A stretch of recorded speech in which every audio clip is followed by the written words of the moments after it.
Hi welcome back to my channel. ఈ రోజు కథ అనుకోని పరిణయం మూడో భాగాన్ని వినేద్దాం.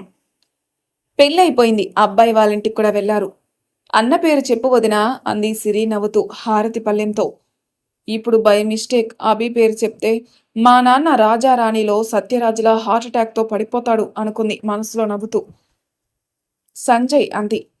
నువ్వు వదిన పేరు చెప్పు అంది సిరి. సంజయ్ నవ్వుతూ హేమ అన్నాడు. హిమ జై వైపు కోపంగా చూసి హిమ అంది. సారీ హిమ అన్నాడు. నాకన్నా ఘోరంగా ఉన్నాడు. నాకు హార్ట్అటాక్ వచ్చేలా ఉంది అనుకుంది మనసులో. ఇంకా ఎన్ని షాకులున్నాయో అనుకుంటూ వెళ్ళింది. ఏమైనా మాట్లాడతాడేమో, ఎలా అవాయిడ్ చేయాలి, ఎలా డైవర్ట్ చేయాలని ఆలోచింపసాగింది. హే లిజన్, నాకు కొంచెం టైం కావాలి అంతవరకు అంటూ తల పట్టుకున్నాడు.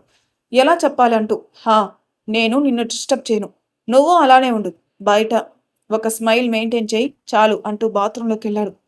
ఇంత కష్టం ఉన్నాడు మరి, ఎవడు పెళ్లి చేసుకోమన్నాడు, పెళ్ళి విన్ని అని అనుకుంది మనసులో. బాత్రూమ్ నుంచి టవల్ ఉందా అన్నాడు. సెల్ఫ్ సర్వీస్ అంది హిమ. అసలు వీడికేం ప్రాబ్లం, నాకైతే ఏదో హడావిడిలో చేశారు, అయినా మనకెందుకు డిస్టర్బ్ చేయను అన్నాడు. అదే చాలు అనుకుంటూ వెళ్ళిపోయింది. బయటకొచ్చిన జై హిమ వెళ్ళడం చూసి మేడం అన్నాడు. హిమ వెనక్కి తిరిగి వీడు ఓవర్ యాక్షన్ అనుకుంటూ ఏంటి అంది కోపంగా. ఇప్పుడు ఈ విషయం ఎవరికి చెప్పుకో, యాక్చువల్గా నాకు ఈ పెళ్లి ఇష్టం లేదు, కాకపోతే వేరే ఆప్షన్ లేదు, నా వల్ల నీకు ఇబ్బంది కదా అన్నాడు మెల్లగా. అంత లేదు, నాకు ఇష్టం లేదు, ఇదేదో ముందే చెప్తే నా తెప్పలు నేను పడేదాన్ని, అనవసరంగా ఇంత దూరం తెచ్చుకున్నాం అంది పళ్ళు కొరుకుతూ.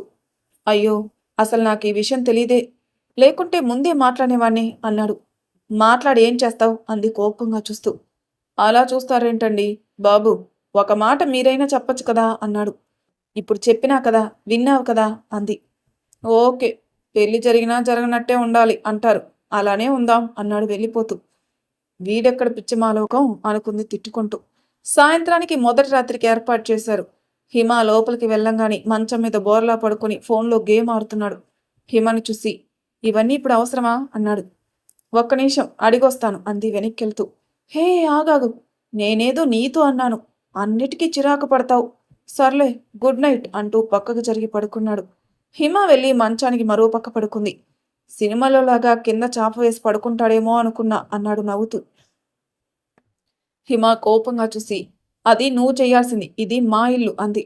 అన్నిటికీ చిరాకు పడకు, కూల్గా ఉండొచ్చుగా, నేను బానే ఉన్నాను కదా నీతో అన్నాడు. ఎంత సెల్ఫిష్వి, మీ ఇంట్లో వాళ్ళ కోసం నీ అవసరానికి ఈ పెళ్లి చేసుకున్నావు అంది. హలో మేడం, మీరు చేసింది అదే, మీరే వద్దని చెప్పొచ్చుగా, ఏదో నన్నంటావు, కావాలంటే మెల్లగా ఇంట్లో చెప్పొచ్చు. ఇప్పుడు ఒకరికి ఈ పెళ్లిలో ఇష్టమున్నా ఒకరం సర్దుకునేవాళ్ళం, మనిద్దరికి ఇష్టం లేదు కదా, ఇంట్లో చెప్తే అందరూ డిస్టర్బ్ అవుతారు, మన మధ్య ప్రాబ్లం, మనతోనే ఉండనిద్దాం, టైం కలిసి వస్తే ఆలోచిద్దాం అన్నాడు. సర్లే అంటూ హిమ అటు తిరిగి పడుకుంది. ఒకరోజు రాత్రి జై లేటుగా వచ్చాడు. అప్పటికే హిమ పడుకుంది. సెంటర్ ఫ్రెష్ వేసుకుని స్మెల్ చూశాడు. తాగిన స్మెల్ రాలేదు. హిమ దగ్గరగా వెళ్ళి హిమ, ఆకలేస్తుంది, తినడానికి ఏమున్నాయి అన్నాడు. హిమ కోపంగా చూసి వెళ్ళి కిచెన్లో చూడు అంది. ప్లీజ్, నీ ఫ్రెండ్ అనుకో, నేను వెళ్తే అందరికీ లేటుగా వచ్చానని డౌట్ వస్తుంది అన్నాడు. హిమ వెళ్ళి భోజనం తెచ్చిచ్చింది. థ్యాంక్స్ మేడం, అన్నదాత సుఖీభవ అన్నాడు నవ్వుతూ. ప్లేట్ అక్కడ పెట్టేసి పడుకో అంది. ఈరోజు కింద పడుకుంటా అన్నాడు దిండి తీసుకుంటూ పడుకుని. హిమ అన్నాడు. చెప్పు అంది హిమ కోపంగా. మనం ఫ్రెండ్స్ కన్నా తక్కువ కదా, అంత పరిచయం లేదు, సరే అన్నోన్ పర్సన్ కన్నా ఎక్కువ, లైక్ అప్పుడే కలిసిన రూమ్మేట్స్లా ఉందామా అన్నాడు నవ్వుతూ. ఇప్పుడు అలానే ఉన్నాం కదా అంది. నువ్వు నాలా కొంచెం నార్మల్గా ఉండు అంటూ వాగుతూ నిద్రలోకి జారుకున్నాడు. మాటలు ఆగిపోవడంతో హమ్మయ్య నిద్రపోయాడు అనుకుంది హిమ. ఇద్దరి మధ్య చిన్న చిన్న మాటలు, గొడవలు, హిమ వేడి వేడి చూపులు, అలా 2 వారాలు గడిచింది. ఏదో ఇద్దరు తెలియని వ్యక్తుల మధ్య పరిచయంలా గడిచిపోయింది. హైదరాబాద్కి బయలుదేరారు. బుజ్జమ్మ, ఇన్ని రోజులు నువ్వు ఎట్టా ఉన్నా మేము నీకు నచ్చినట్టే ఉన్నాం. ఇప్పుడు నువ్వు ఇంకొకళ్ళింటి బిడ్డ, ముందు వెనక ఆలోచించాలి, సర్దుకొని పోవాలి, ఒకరు అవసరం ఒకరు చూడాలి. నీ మొండితనాన్ని, కోపాన్ని అక్కడ చూపియకు. కోపంలో అబ్బాయి ఒక మాట అన్నా సర్దుకుపోవాలి, అప్పుడే మనకు విలువ అంది హిమ వాళ్ళమ్మ హిమ చేతిలో డబ్బులు పెడుతూ. నాకు వద్దు అంది తిరిగిస్తూ. ఉంచు, మీ ఇద్దరిని చూస్తానంటే మనసు కొప్పట్లే, నువ్వే అబ్బాయిని ఇబ్బంది పెట్టేలా అనిపిస్తా ఉంది. అంతా నీ మంచికే బుజ్జమ్మ. నీ కోపాన్ని అబ్బాయి మీద చూపించకు అంది ఏడుస్తూ. అదేం లేదమ్మా. మేం బానే ఉన్నాం. మీరు జాగ్రత్త. ఏదైనా అవసరమైతే పిన్ని వాళ్ళు, మహి ఉన్నారు కదా! చెప్పండి వాళ్ళకి అంది. జైతో వాళ్ళమ్మ మాట్లాడడం చూసి హిమ అక్కడే ఆగిపోయింది. చూడరా, ఆ పిల్లని ఇబ్బంది పెట్టకు. బాగా కలిసి ఉండండి. నువ్వే దూరంగా ఉంటున్నావు. పాపం కదా! నీ బాధ కోపానికి ఆ పిల్ల ఏం చేసింది? చెత్త ఆలోచనలు మానేసి సంతోషంగా ఉండండి అంది హిమ వైపు చూసి రమ్మని సైగ చేసి. ఇందులో అన్నీ ఉన్నాయి. నీకేదైనా తెలియకపోయినా ఫోన్ చెయ్యి. నేను మావయ్య దగ్గరికి హాస్పిటల్కి వెళ్ళాలి. జాగ్రత్త అంది హిమ జడలో పువ్వుల్ని సర్దుతూ. సరే అత్తమ్మ, మావయ్య జాగ్రత్త అంది హిమ. ఇద్దరూ హైదరాబాద్ వచ్చారు. ఇంతలో కాలింగ్ బెల్ మోగడంతో హిమ ఆలోచనల నుండి బయటకొచ్చింది. తలుపు తీసింది. స్విగ్గీ ఆర్డర్ అంటూ ఇచ్చి వెళ్ళిపోయాడు. హిమ లోపలికొచ్చి ఓపెన్ చేసింది. Moong dal khichdi with lemon flavour అనుకుంటూ తీసి టేస్ట్ చూసింది. బానే అనిపించింది. తిని పడుకుంది. కరెంటు పోవడంతో ఉక్కగా అనిపించి లేచింది. టైం 6:30 అయింది. ఇంతసేపు ఎలా పడుకున్నాను అని లేచి మొహం కడుక్కొని ఫ్రెష్ అయింది. కాసేపు టీవీ చూసి కిచెన్లోకి వెళ్ళింది. వంట పూర్తయ్యేసరికి 9 అయింది. జై రాలేదు. వాళ్ళ అత్తయ్యకి ఫోన్ చేసి మాట్లాడిన తర్వాత తిని పడుకుంది. ఇంట్లో సైలెన్స్కి భయపడి హాల్లో పడుకుంది. అలా నిద్రలోకి జారుకుంది. మధ్యలో మెలక వచ్చి చూస్తే 11:30. జై ఇంకా రాలేదు. ఇంత లేటుగా వస్తాడా? అత్తమ్మ 8 గంటలకే వస్తాడు అందిగా. ఒకవేళ తాగి వస్తాడేమో. అనుకున్నంత బ్యాడ్గా ఏమీ లేదు. మంచిగానే ఉన్నాడే. చెప్పకపోయినా అర్థం చేసుకుంటున్నాడు అనుకుని ఆలోచించసాగింది. కాసేపటికి డోర్ దగ్గర చప్పుడు విని లేచి కూర్చుంది. జై లోపలికొచ్చి ఇంకా పడుకోలేదా అన్నాడు. పడుకున్నాను. ఇప్పుడే మెలకువ వచ్చింది అంది. తిన్నావా అన్నాడు. తిన్నాను. మీరు తిన్నారా అంది. కొత్తగా మీరు అంటున్నావ్? ఫస్ట్లో తిట్టేటప్పుడు నువ్వు అనే కదా అన్నావు అన్నాడు నవ్వుతూ. అదేదో అప్పుడు కోపంలో అలా అంది మెల్లగా. ఇప్పుడు కోపం పోయినట్టేనా అన్నాడు వాటర్ తీసుకుంటూ. ఎవరికి ఎవరు బాధ్యులు కోపాన్ని చూపించడానికి అంది లోపలికెళ్తూ. నేను బయట తినేశాను. ఈరోజు మీటింగ్ లేట్ అయింది అన్నాడు పడుకుంటూ. లేట్ అయ్యేసరికి తాగి వస్తారనుకున్నాను అంది నసుకుతూ మెల్లగా. అలా ఏం లేదు.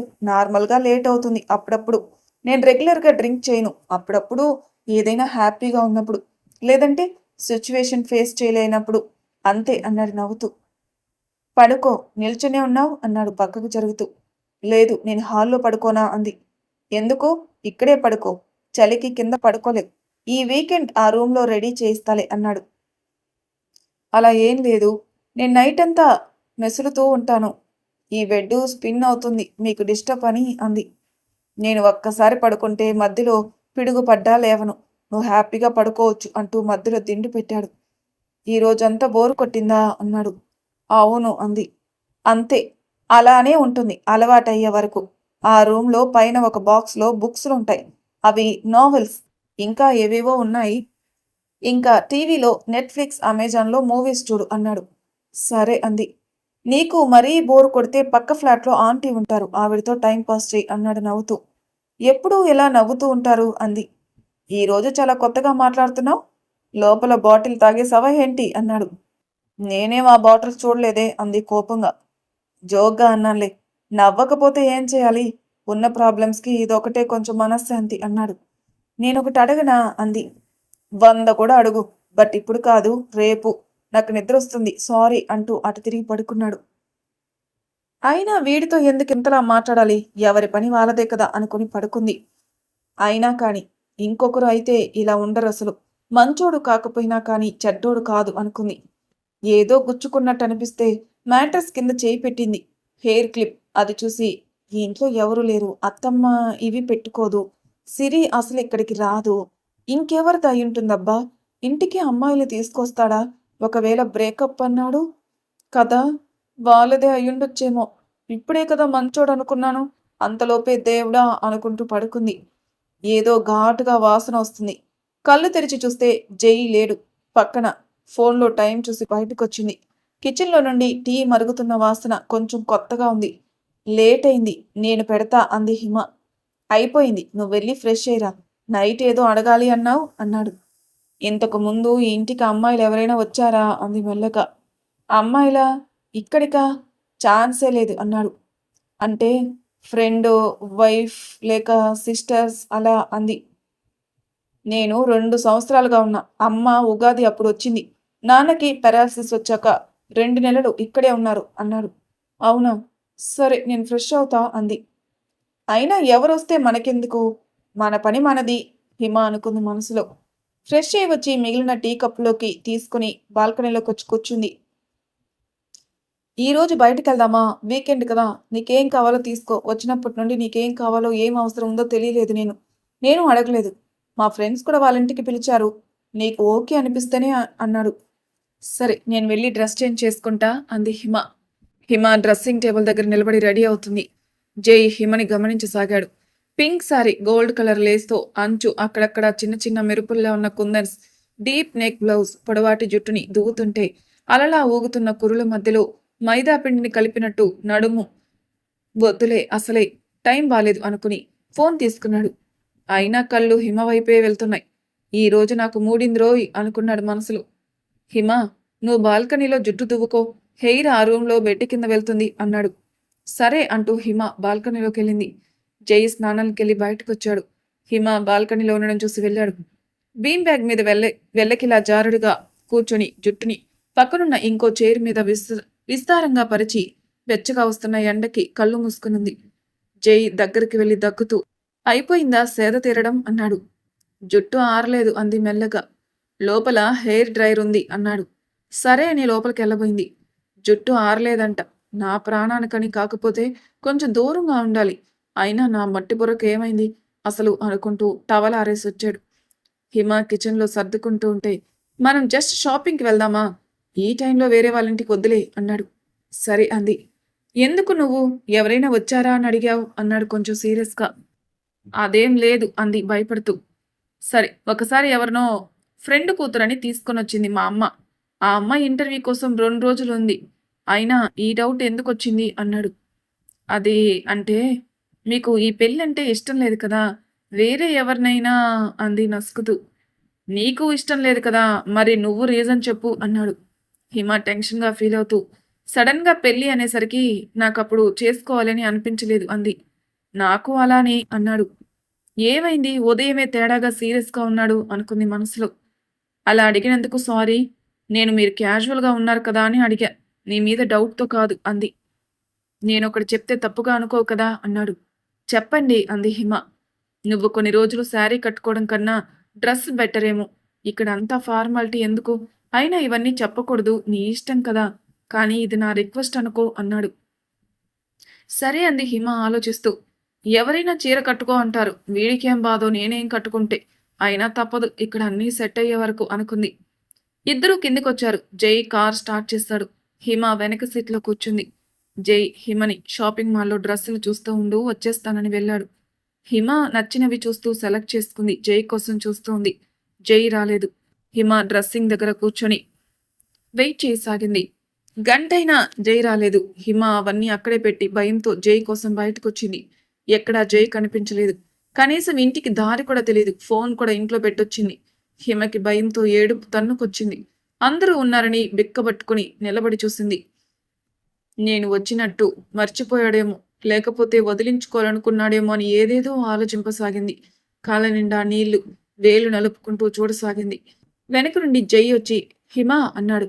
హిమ కళ్ళ నుండి నీళ్లు టపటపా రాలిపోతున్నాయి. హే, ఏమైంది అన్నాడు టెన్షన్ పడుతూ. అలా వదిలేసి వెళ్ళిపోతారా అంది. నేను కింద ఉన్నాను, నువ్వు అయిపోయాక కాల్ చేస్తావని చూసా అన్నాడు.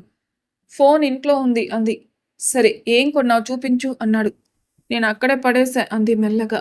సరేరా నేను వస్తాను అంటూ లోపలికి తీసుకెళ్ళి హిమ తెచ్చిన వాటికి బిల్ పే చేసి, ఏంటి 3 టాప్సే కొన్నావు అంతేనా? కొనుక్కోవలసింది ఇంకో 2. ఇంకేం వద్దా అన్నాడు. చాలు అంది హిమ. ఇద్దరు గ్రోసరీ సెక్షన్స్కి వెళ్ళి కావాల్సినవి కొనుక్కొని వచ్చారు. ఇంకా ఏదైనా కొనాలా అన్నాడు. ఏమో అంది హిమ. సర్లే మళ్ళీ వస్తాం కదా. ఇద్దరు తిరిగి ఇంటికొచ్చారు. హిమ వాటర్ తెచ్చిచ్చింది జైకి. థ్యాంక్స్ అంటూ సోఫాలో పడుకున్నాడు. లంచ్ ఏం చేయాలి అంది. నీ ఇష్టం, నేను ఉండట్లేదు, నువ్వు చేసుకో అన్నాడు డల్లుగా. హిమ సరే అని లోపలికెళ్ళి వాషింగ్కి వేసిన బట్టలు తీసి బాల్కనీలో ఆరబెట్టసాగింది. హిమ, నా బట్టలు కూడా వేశావా? నేనే వేసుకుంటా కదా అన్నాడు. పర్లేదు కొన్నే ఉన్నాయి అంది. నీకు ఇబ్బంది ఎందుకు? నేను బయటికెళ్ళాలి, లేటుగా వస్తానేమో అన్నాడు. సరే ఉంది హిమ. మీ మధు అక్కని రమ్మని చెప్పు. ఒక్కదానివే ఉంటావా? లేక నేను నిన్ను అక్కడ డ్రాప్ చేసి వచ్చేటప్పుడు తీసుకొనొస్తాను అన్నాడు. మధు అక్క రాదేమో. తనకి ఇంట్లో వర్క్ ఉంటుంది కదా అంది. సరే నువ్వు చెప్పు మీ అక్కకి. నేను వదిలేసొస్తాను అన్నాడు. హిమ ఆలోచిస్తూ మధుకి ఫోన్ చేసి చెప్పింది. జై హిమని మధు వాళ్ళింట్లో డ్రాప్ చేసి బయట నుండి వెళ్ళిపోయాడు. హిమ లోపలికి రమ్మని పిలిచినా వచ్చేటప్పుడు వస్తానని వెళ్ళిపోయాడు. మధు హిమని చూసి ఆశ్చర్యంతో కొత్త పెళ్లి కూతురు వచ్చేసింది అంది లోపలికి తీసుకెళ్తూ. నువ్వు మరీలే, ఇంకా ఏం పెళ్లి కూతురు అంది హిమ మధుని చూసి నవ్వుతూ. మరి కాదా? మీ ఆయన ఏడే అంది వెనక్కి చూస్తూ. ఎక్కడికో వెళ్ళారు, వర్క్ ఉందని, నాకే బోరుగా ఉంటుందని తీసుకొచ్చారు అంది. సర్లే ఎలాగో వచ్చేసావు కదా, చాలు ఇంకా. ఎలా ఉంది హైదరాబాదు, నచ్చిందా అంది చేతికి వాటర్ బాటిల్ ఇస్తూ. ఉండబుద్ధి కాలేదసలు అంది మొహం చిట్లిస్తూ. అయ్యో ఏమైంది? కొత్త ప్లేస్, ఇంకా మీ ఆయన ఉన్నాడు కదా పక్కనే, నచ్చలేదంటున్నావు? అదేం లేదులే, నువ్వు అసలు పెళ్ళికే రాలేదు, నీతో మాట్లాడకూడదు అనుకున్నా అంది హిమ. కుదరలేదే బాబు, అయినా 6 నెలలు ఇంకా ట్రావెలింగ్ ఎలా అంత దూరం అంది.